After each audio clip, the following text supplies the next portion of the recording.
So obviously everyone's familiar with Santa Claus, and while some of us had sleepless nights growing up wondering how much our naughtiness would count against us, he always came through. Well, very few of us have heard of Klaus Schwab, but he is leading the charge to take away things from us, everything from eating beef to owning cars. Now, my next guest covered this in a video that has now gone viral.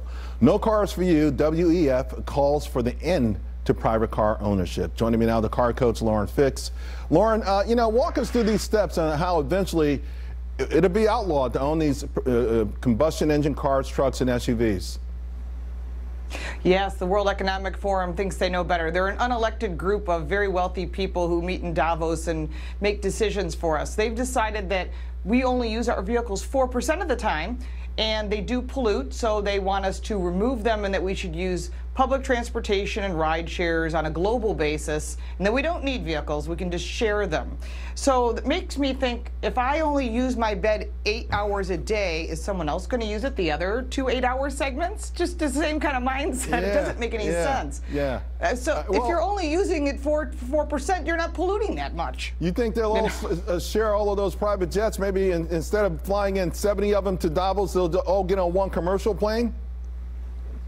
That'll never happen because they have their own private limos that idle all day long with their own private drivers, but that's okay for them, but not for you. Yeah. And this is the whole mindset of the video that's gone viral, is people don't realize that this is their actual goal. And the comments have been quite intense, may I add, but on a global basis, it may work fine in the UK if you live in London or you live in some city, but here in the United States, it does not work. No. I mean, right now, consumers need their cars for transportation to get through life. Sure. I mean, there were so many people that said they were veterans, disabled, they had 6 kids. You can't just borrow a car. It's not that easy. I'm with you, and the thing I love is that you put this out there because it's serious. I don't think people understand. They are serious about this happening, and if no one stands up, if we don't stand up, it will happen. I want to ask you about something I find intriguing. It's been a very mild storm season so far, right? We've only had 3 named storms and no hurricanes, right? Thank goodness. The estimate was 15 storms and 6 hurricanes. And the reason I'm bringing this up, the Strategic Petroleum Reserve now is at its lowest level since 1985. I mean, we would be in trouble if this was a normal season, but we don't have much, we really shouldn't have to be worried about that. I mean, you also did a great piece on just how much oil we really possess. Right.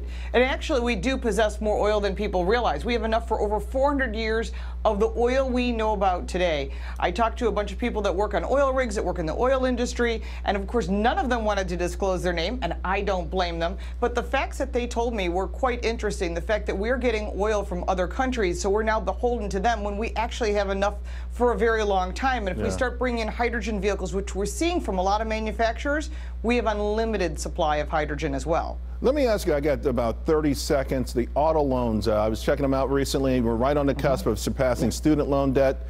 Is it a bubble? Would you consider it a bubble yet? I think we're on the downside of the bubble. It's going to burst, and this is really bad. I mean, we're talking about 4% delinquencies over the last 90 days, which may not seem like a lot, but we're almost at the highest rate ever. There's a lot of car companies that have tried to come up with ways to help people if you're in trouble, but if you're delinquent on your loan, we've got $1.3 trillion of outstanding auto investment that's out there. Just think about all the cars that you buy, used, new, everything. That's a lot of money, and that's federal government numbers. So what happens if we can't pay those bills? So like Hyundai's got the Hyundai Assurance Program, other car manufacturers have as well. Right. So if you're in trouble, contact the leaser or the renter or the loan company and see if you can work out something. You don't want to go bankrupt. It'll take you 7 years to recover from that. You know, the way things are going now, but maybe President Biden might announce tomorrow night he'll forgive all those auto loans as well. Why not? Hey, Lauren, thank you so much. Please don't make that be horrible. Thank you. All right. I always appreciate your expertise.